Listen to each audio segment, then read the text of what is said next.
Welcome to Pindar Poetry. We hope you learned something new. You're in the document now, so start by clicking the title at the top left. This is the fastest way to rename. Once done, type a clear, descriptive name so you can find it later and press Enter to save. Make sure you have edit access. Viewers can't rename. If the title looks generic, change it to include date or project keywords so search in Drive works better. This first step sets the organizational tone for every file you keep.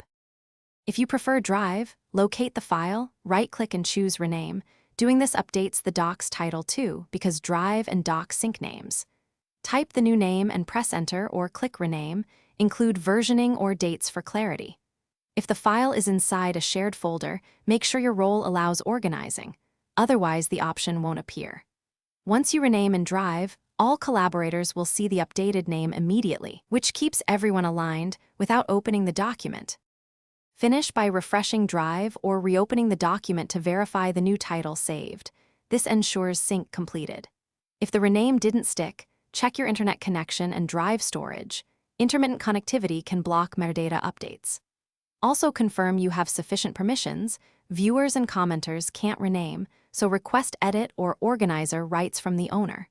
If persistent issues continue, sign out and back in or try another browser. These steps resolve most permission. Thanks for watching. Consider subscribing if we helped you.